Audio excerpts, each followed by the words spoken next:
இப்போ ஈசிஆரும் ஓஎம்ஆரும் செம்ம connect. Stepstone secret plot near Kovalam ECR. Beach resort plot just 24 lakhsல. லான்ச்சிங் ஆஃபர்ல பிளாட் வாங்குங்க 5 lakhs ப்ராஃபிட். இந்த கவர்மெண்ட் இந்த ஒரு மாசத்துல எப்படி நடந்துச்சுன்னு மட்டும் சொல்லுங்க. இன்னும் சீக்கிரத்துக்கு ஒன்றும் கிடையாது. கொஞ்சம் சிறப்பாக இன்னும் செய்யணும். சோஷியல் மீடியாவில் யாரெல்லாம் அவருக்கு ஆதரவாக இந்த நெகட்டிவை பாசிட்டிவாக மாற்றுறாங்களோ அவங்க மேலே தான் என்னுடைய இது இருக்கே தவிர ஆட்சி மேலே சொல்கிறது இல்லை. சிங்கப்பன் அதிரடிப்படையை முதல்வர் திரு விஜய் அவர்கள் தொடங்கி வச்சாரு. தனிமனித ஒழுக்கம்னு சொல்றாருல, அதை நீங்க எப்படி பாக்குறீங்க?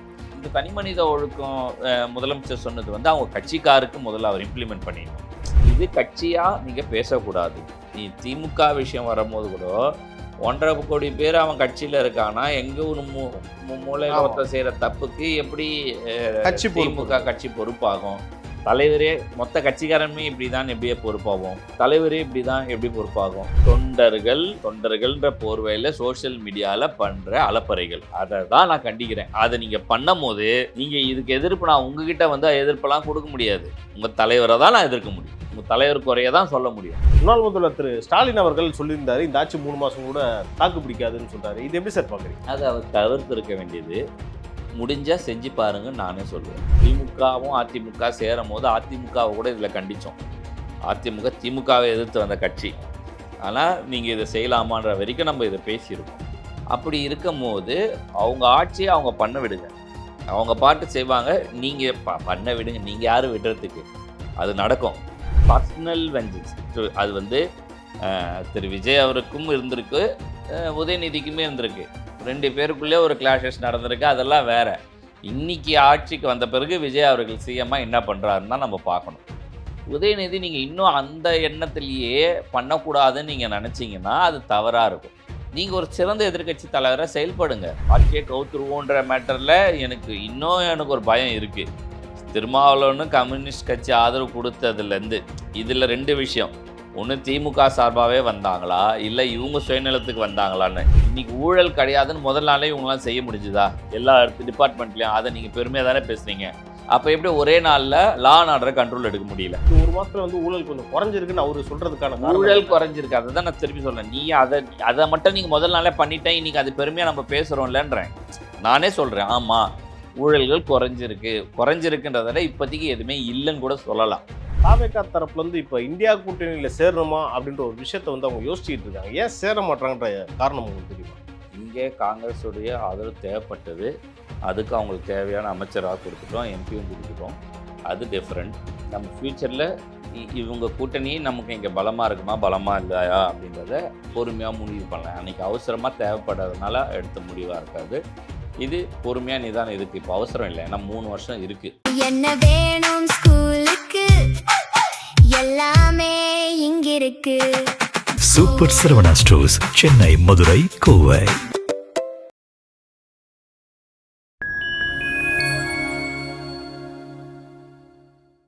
நேயர்களுக்கு வணக்கம்.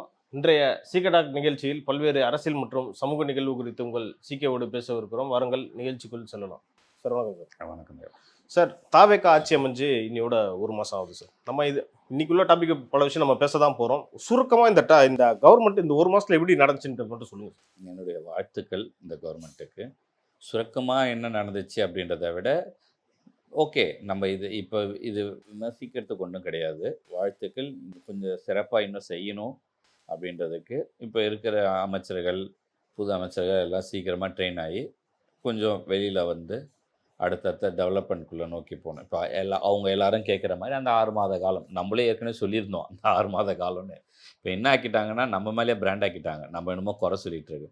நான் சோஷியல் மீடியாவில் யாரெல்லாம் அவருக்கு ஆதரவாக இந்த நெகட்டிவை பாசிட்டிவாக மாற்றுறாங்களோ அவங்க மேலே தான் என்னுடைய இது இருக்கே தவிர ஆட்சி மேலே சொல்கிறது இல்லை.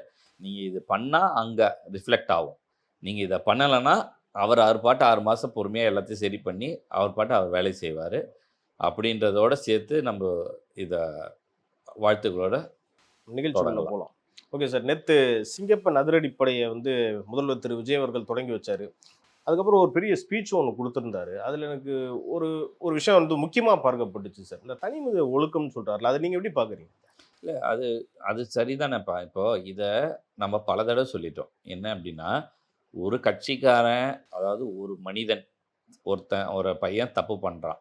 இப்போ எக்ஸாம்பிள் எங்கேயோ ஒரு இன்சிடென்ட் போன ஆட்சியில் நடந்தது. அது வந்து தனி மனித ஒழுக்கமாக நம்ம பார்க்கல. என்னவா பண்ணோம்னா கட்சி சார்பாக கொண்டு போகணும்.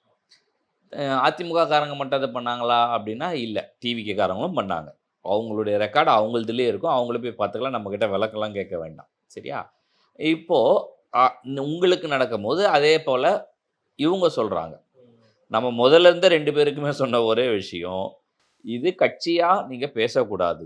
நீ திமுக விஷயம் வரும்போது கூட 1.5 கோடி பேர் அவன் கட்சியில் இருக்கானா, எங்கேயோ ஒரு மூலையில் ஒருத்தர் செய்கிற தப்புக்கு எப்படி திமுக கட்சி பொறுப்பாகும்? தலைவரே மொத்த கட்சிக்காரனுமே இப்படி தான் எப்படியே பொறுப்பாகும்? தலைவரே இப்படி தான் எப்படி பொறுப்பாகும்? இதான் நம்ம அன்றைக்கே கேட்டிருக்கோம், இன்றைக்கும் அதை தான் கேட்குறோம். தாவேக்கான்னு சொன்னால் நம்ம தாவேக்கா தொண்டர்கள் பட் அவங்க இப்போ அவங்க கட்சி தொண்டர்கள்லாம் இந்த மாதிரி பரப்புகிறாங்களே, இன்ஸ்டா ரீல்ஸ் எல்லாம் பரப்புகிறவங்களுக்கு நான் இதை ஃபார்வர்ட் பண்ணுறேன்னே தவிர அதை ஆதரித்து நான் எங்கேயுமே பேசலை. ஏன்னா அது தேவையில்லாதது.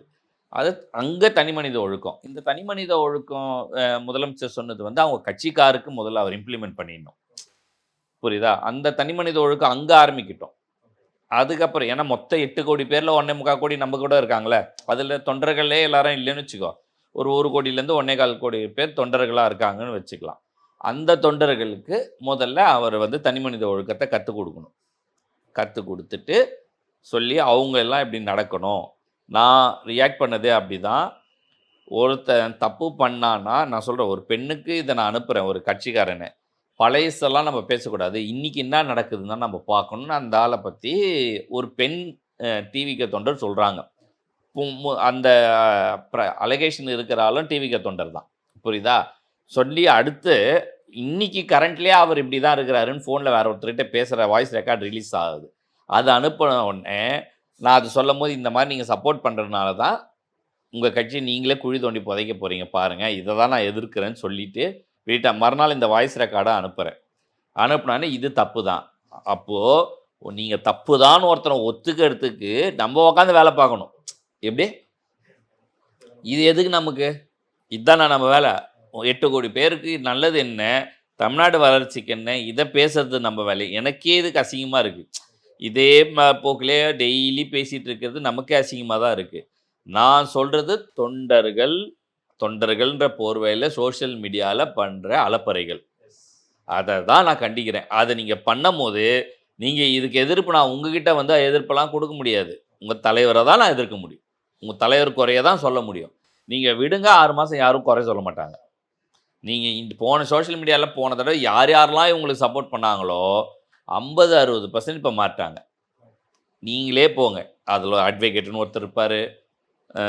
அந்த யானைக்காவணி பிரச்சனை நடந்த இது இன்றைக்கி அவரே அகெயின்ஸ்டாக அந்த மாதிரி பல பேர் இருக்காங்க. வில்சனா பல பேர் இந்த மாதிரி மாறி இருக்காங்க.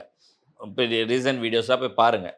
அதுக்கு காரணம் முதலமைச்சர் விஜய் கிடையாது, அவர் அமைச்சரவை கிடையாது, இன்ஸ்டாவில் பண்ணுற உங்கள் அலப்பறைகள் தான்.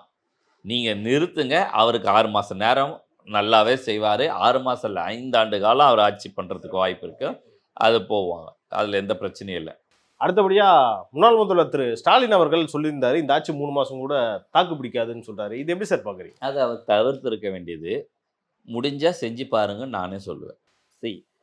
நம்மளுடைய விமர்சனங்கள் ஆக்கப்பூர்வமான விமர்சனம் ஆட்சி மேலே நம்ம எதிர்பார்ப்பை நம்ம சொல்கிறோம். அது ஒரு பக்கம் இருக்கட்டும். ஆட்சி அவரை அமைக்கிறதுக்காக அவர் பண்ணும் போது நம்ம டெய்லி அப்டேஷன் இதை இப்படி பண்ணணும், இவங்க வரணுன்றத வரைக்கும் நம்ம பேசியிருந்தோம்.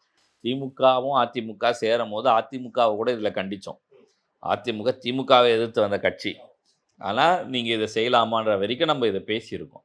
அப்படி இருக்கும் போது மக்கள் மெஜாரிட்டி கொடுக்கல, ஒத்துக்கிறோம். உங்களுக்கும் தான் மெஜாரிட்டி கொடுக்காத ஒரு ஆட்சி நீங்கள் 5 ஆண்டு காலம் பண்ணியிருக்கீங்க.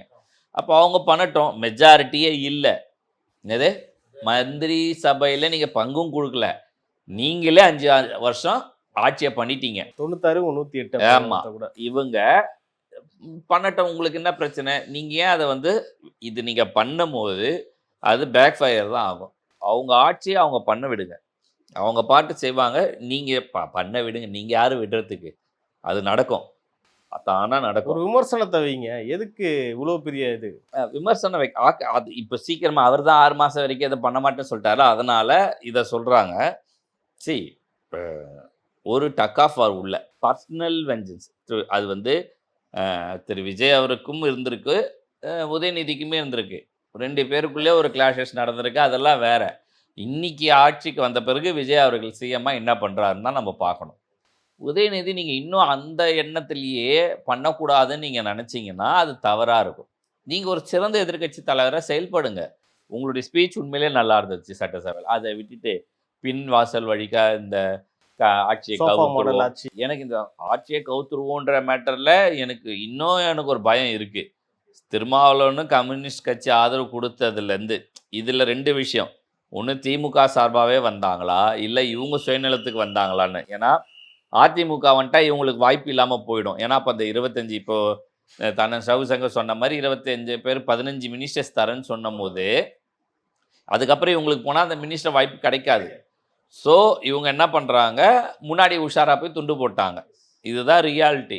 ஆனால் நாளைக்கு சப்போஸ் அதிமுக மாறுது, இப்போது தலைமை மாறணும்னு அண்ணன் முதல் குண்டை போட்டிருக்காரு, நாளைக்கு மாறுது, அந்த தலைமை டிவிக்கு ஆதரவு கொடுக்குது, என்ன பண்ணுவேன்? ஒன்றும் பண்ண முடியாது. இவங்களுக்கு கொடுத்துடலாங்க. அதை இவங்களை விட மெஜாரிட்டி அங்கே அதிகமாகிடுது. அப்போ அமைச்சரவை அவங்களுக்கு கொடுக்குற மாதிரி ஆகுது. எக்ஸாம்பிள் இதெல்லாம் நடக்குதுன்னே வச்சுக்கோங்க. நடந்தால் இவங்களுடைய கிரிப்பு போயிடும், அவ்வளோதான். இன்றைக்கி ஒரு முஸ்லீம் லீக் உள்ளே சேர்த்தோம், திருப்பரங்குன்றம் போச்சு, 2 எம்எல்ஏ. என்னது இதே தான் திமுக பண்ண தப்பு. 234 தொகுதியில் 20 தொகுதி 30 தொகுதி ஸ்ட்ராங்காக இருக்க சிறுபான்மையரை விட 200 தொகுதியில் பெரும்பான்மையாக இருக்கிறவங்கள விட்டுடுறாங்க. இதே தான் டிவிகேவும் பண்ணுது. அது அரசியல் அழுத்தமாக கூட இருக்கலாம். டிவிகே இதுதான் நான் அந்த 2.0ன்றதுக்கு விமர்சனம் வந்து இதுதான் காரணம். இவங்களால தான் அவருக்கு அந்த பேர் வருதுன்னு நான் சொல்கிறேன். சரி, விஜய் அவருக்கு 6 மாத காலமோ ஓராண்டு காலம் கூட நம்ம கொடுக்கலாம். நான் திருப்பி சொல்கிறேன், சிஸ்டம் ஒன்றுன்னு இருக்குது, அது தானே சரி பண்ணி போயிட்டே இருக்கும். அதாவது வேலைகள் நடந்துட்டு தான் இருக்கும், எந்த பெரிய பாதிப்பும் அதில் இருக்க போதில்லை. இவர் சரியாகி வந்து கூட அதை ஆட்சி அமைக்கலாம், அதை சரியாக பண்ணலாம், அதில் எந்த மாற்றம் கிடையாது. பட் பிரச்சனை என்ன, இந்த பக்கம் இவங்க தொண்டரே தேவையில்லாததெல்லாம் பரப்புகிறாங்க, நெகட்டிவ் நெரேட்டிவ் செட் பண்ணுறாங்க. இதனால் இவருக்கு ஓட்டு போட்ட பல பேர் மாறுறாங்க. அது நம்ம சோஷியல் மீடியாவில் லைவாக பார்க்குறோம், ஒரு மாதத்துலேயே. ஆமாம், இந்த பக்கம் கூட்டணி கட்சிகளில் இருக்கவங்க ப்ரெஷரு நம்ம தான் ஒருத்தரை வந்து விமர்சிக்க, ஒரு காவல்துறை அதிகாரி, நீங்களே அவரையே இந்த தடவை எடுத்துகிட்டு வந்து பதவியில் முக்கிய பதவியில் போடுறீங்க, அது கூட்டணி அழுத்தம். கோவில் விஷயத்தில் ஒரு இது நடக்குது, அது கூட்டணி அழுத்தம். சுதந்திரமாக செயல்பட முடியும், நீங்கள் செயல்படலை, அதுதான் பிரச்சனையாக இருக்குது தவிர மற்றபடி அங்கே ஒரு பெரிய இதுவாக இல்லை. சரி, நம்ம மேஜராக பார்க்க வேண்டிய கிரைம் ரேட் ஒன்று, ஊழல் நிஜமாக வறுக்கரை. இதை தான் நான் சொல்கிறேன். இப்போ இந்த 6 மாதம் டைம் கொடுக்குறேன், நான் கேள்வி கேட்டால் இப்படி கூட கேட்கலாம் டிவிகே தொண்டர்கள். இன்றைக்கி ஊழல் கிடையாதுன்னு முதல் நாளே இவங்களாம் செய்ய முடிஞ்சுதா எல்லா டிபார்ட்மெண்ட்லேயும்? அதை நீங்கள் பெருமையாக தானே பேசுகிறீங்க.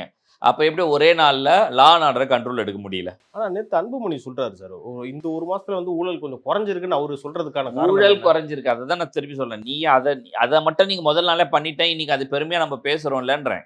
நானே சொல்கிறேன், ஆமாம் ஊழல்கள் குறைஞ்சிருக்குன்றத விட இப்போதைக்கு எதுவுமே இல்லைன்னு கூட சொல்லலாம்.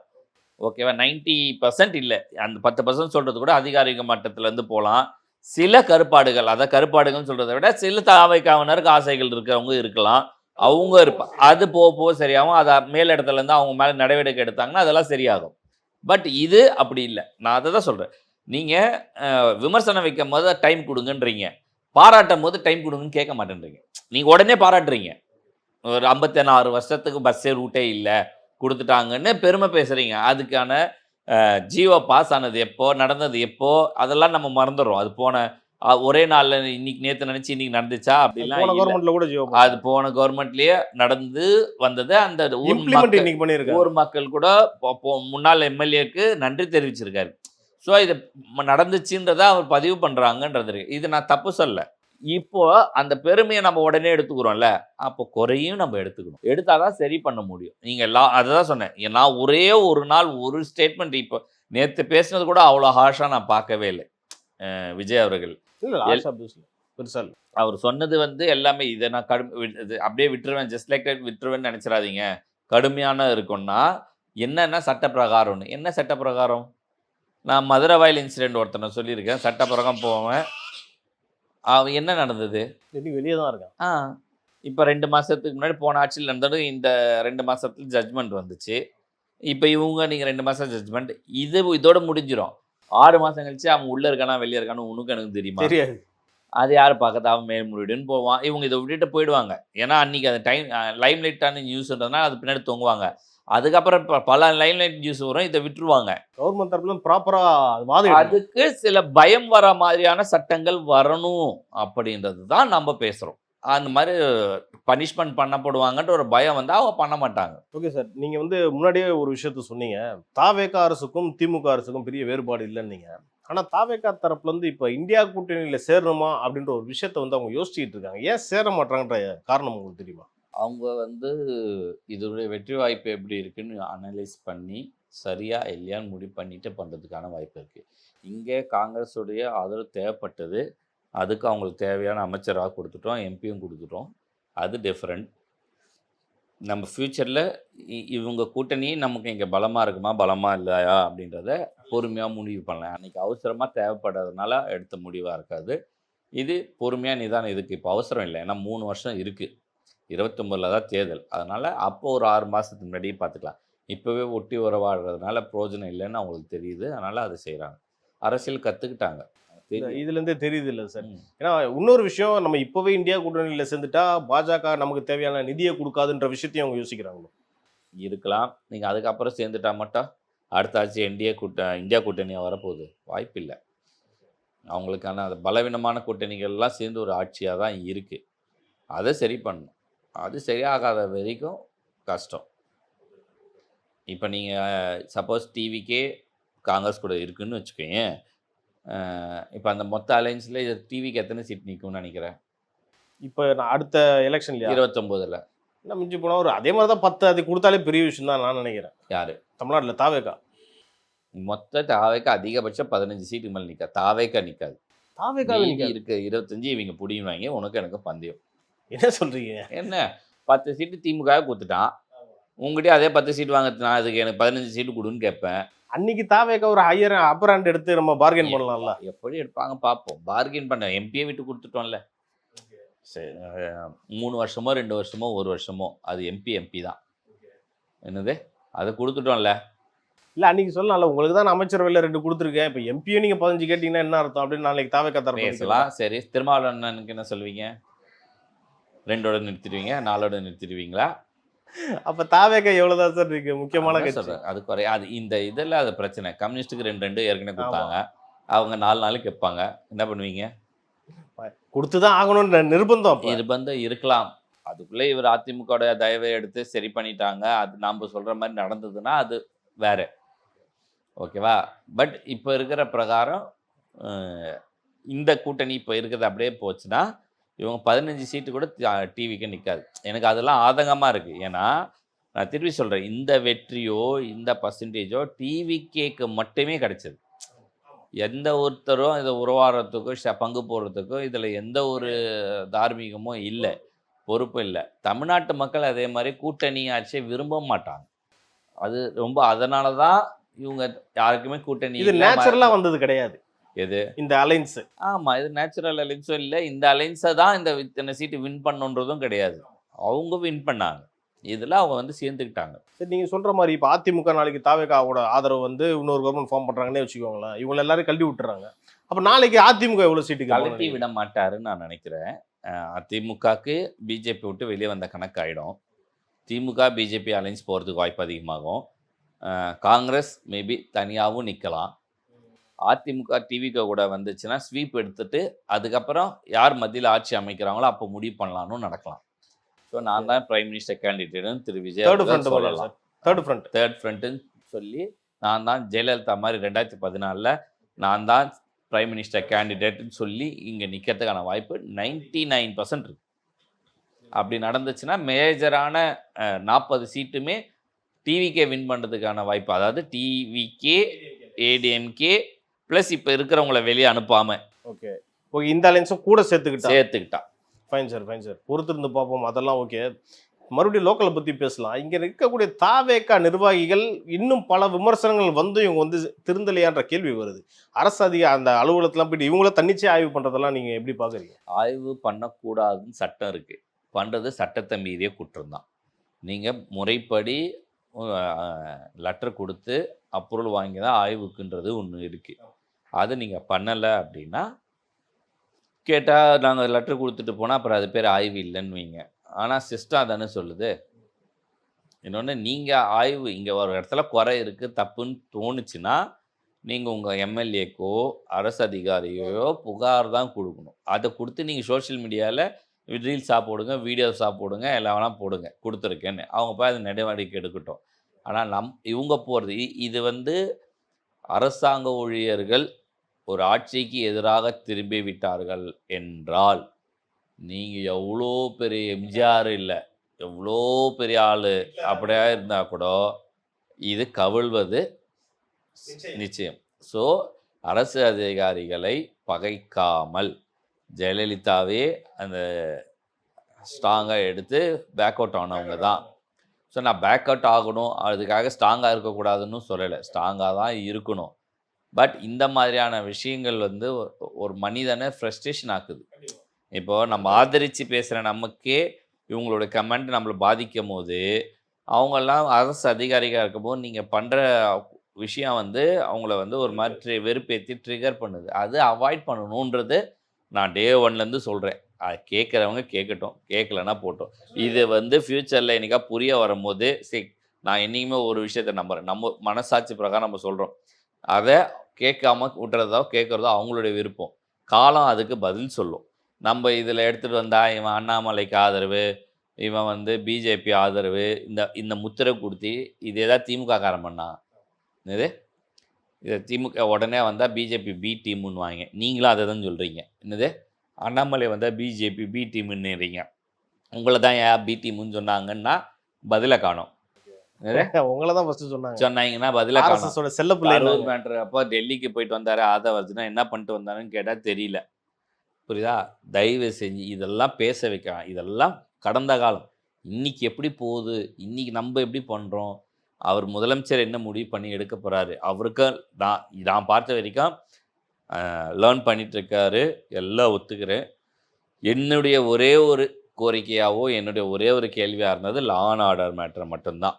மற்ற எந்த விஷயத்துலையுமே நான் அவரை வந்து கொஸ்டினும் சொல்லலை, குறையும் சொல்லலை. இன்னைக்கு கூட ஒரு நிதி ஆயோக் கூட்டத்துக்கு போயிருக்காரு சார். முதல்ல டெல்லிக்கு போயிருக்காரு 3 நாள். அங்கே என்ன நடக்குதுன்னு பார்ப்பேன். நீங்கள் சில திட்டங்கள்லாம் நீங்கள் அக்செப்ட் பண்ணாதான் உங்களுக்கு நிதின்றதெல்லாம் வரும்.